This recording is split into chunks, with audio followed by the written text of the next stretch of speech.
Hello, my name is Ms. Nelson and welcome to Subnotes. In today's lesson, we will be exploring 6 different movements within contemporary art. I will provide you with a brief background of each, then you will move on to analyze one work from each movement. You should have a physical copy of the Contemporary Art Analysis worksheet that has 4 pages total and something to write with. In your analysis, you will reference the elements and principles of design and discuss an analysis prompt, which can be all found on page 4 of your worksheet. At the end of the lesson, you will choose one work from the movements discussed that we did not cover to provide a more in-depth analysis. After this session, you'll be equipped to analyze art and identify the elements and principles that make the contemporary work of art so successful. Let's roll. The first movement we will discuss is pop art. Pop art emerged in the mid-1950s in Britain and later in the United States, gaining momentum in the 1960s. This art movement challenged traditional fine art by incorporating imagery from popular and mass culture, such as advertising, comic books, and mundane cultural objects. The main elements that distinguish pop art from other movements are its focus on consumerism, bold colors, and commercial techniques like screen printing, and a sense of irony and critique of contemporary culture. The first work I want you to analyze is Andy Warhol's green Coca-Cola bottles, made in 1962. Andy Warhol was a key figure in the pop art movement, known for his works featuring consumer goods and celebrities.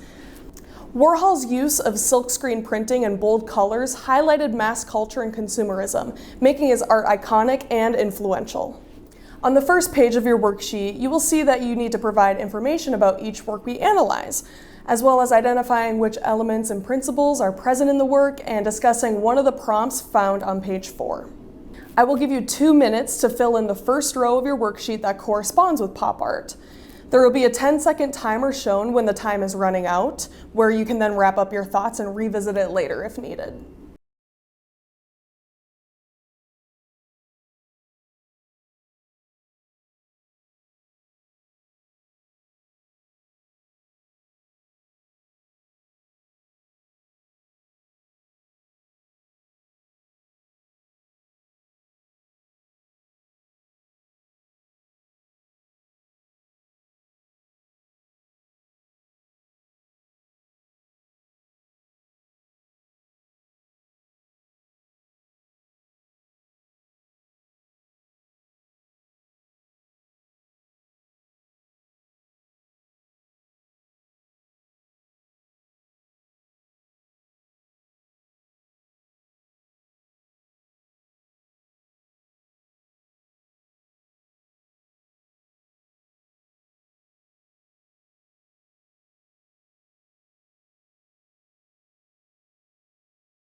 Awesome! Next up is conceptual art.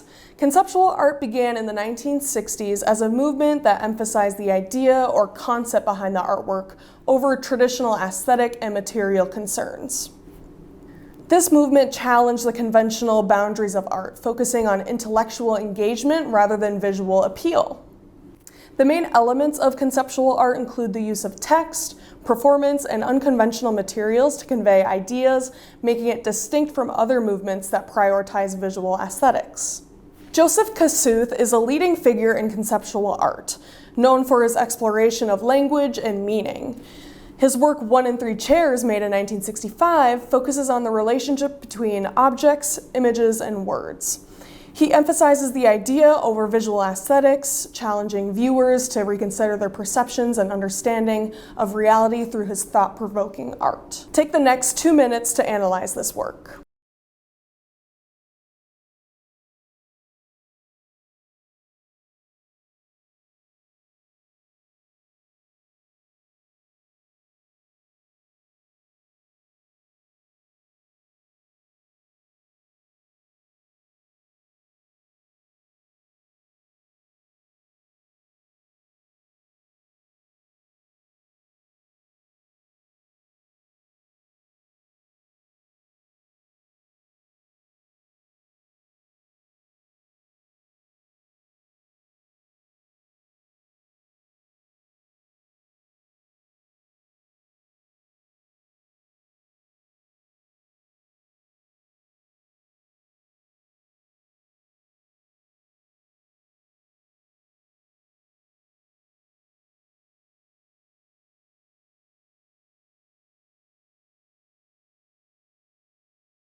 Good, let's talk about performance art. Performance art emerged in the 1960s as a dynamic interdisciplinary movement, characterized by live presentations that combine visual art with theater, dance, and other performances. This form of art emphasizes the artist's action and presence, often challenging traditional art forms by focusing on the process rather than the final product. Performance art is rooted in the immediacy of the moment, the physical presence of the artist, and often explores themes of identity, politics, and human experience through direct interaction. One notable example of a performance art piece is Marina Abramovich's The Artist in Present in 2010. For this piece, Abramovich sat silently at a table in the museum, inviting visitors to sit across from her one at a time and engage in silent face-to-face encounter. The performance lasted for a total of 736 hours and 30 minutes over 3 months. It became a powerful exploration of vulnerability, intimacy, and the shared experience between artist and audience. Use the next 2 minutes to analyze this work.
Nice work! Now let's talk about installation art.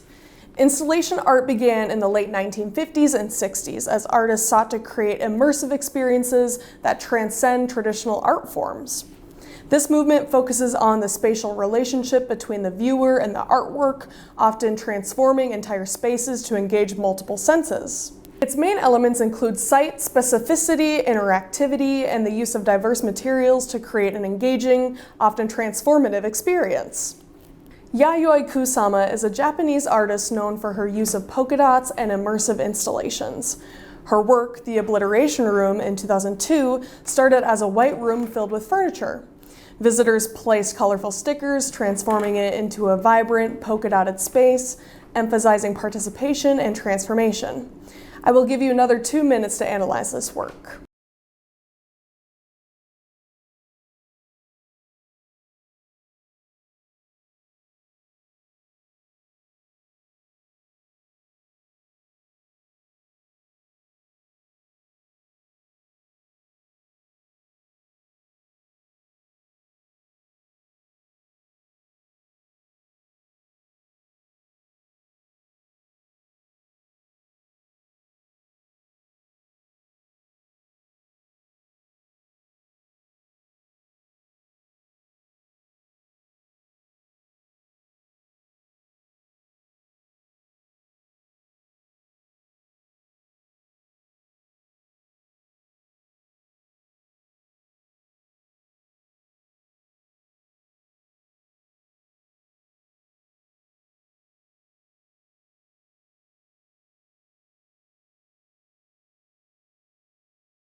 All right, next up is digital art.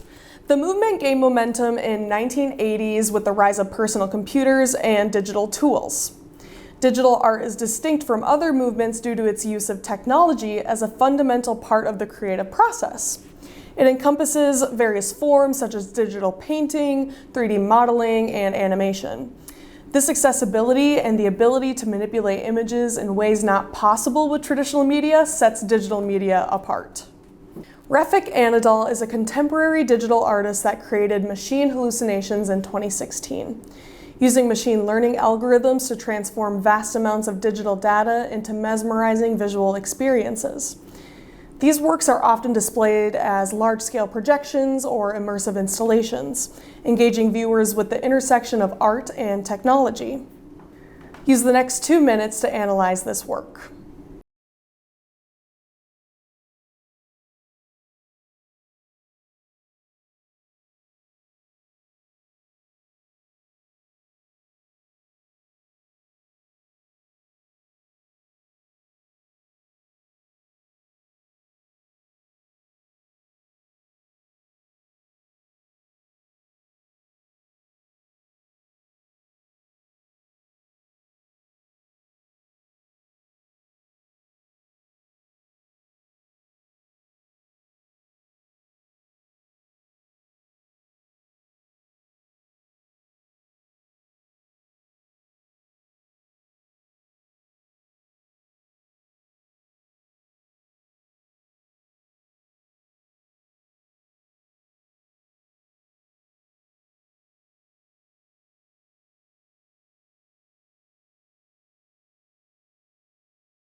Perfect! Now we are down to our last contemporary art movement.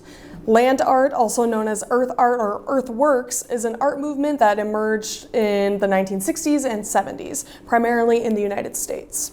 It was a reaction against the commercialization of art and sought to reconnect with nature. Land art involves using natural materials like soil, rocks, and vegetation, and creating site-specific works that are often left exposed to the elements. This movement challenged traditional norms of art by rejecting gallery spaces and highlighting the relationship between humans and the environment. Robert Smithson was a key figure in the land art movement. He is best known for Spiral Jetty, created in 1970, a 1,500-foot-long coil made from rocks, mud, and salt crystals extending up the Great Salt Lake in Utah. This piece changes over time as water levels, salt accumulation, and environment conditions alter its appearance, making it a dynamic and ever-evolving work that highlights the impermanence of art. Take 2 minutes to analyze this work.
Great work today! Thank you all for taking the time to explore 6 movements in contemporary art.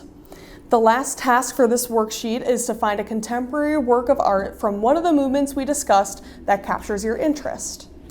Complete the 3rd page of the worksheet, the individual art analysis page, where you'll delve deeper into the elements and principles identifiable in the work and your analysis. Once you finish this worksheet, please consult your substitute teacher on where to turn in your assignment. Thank you again, and see you next time.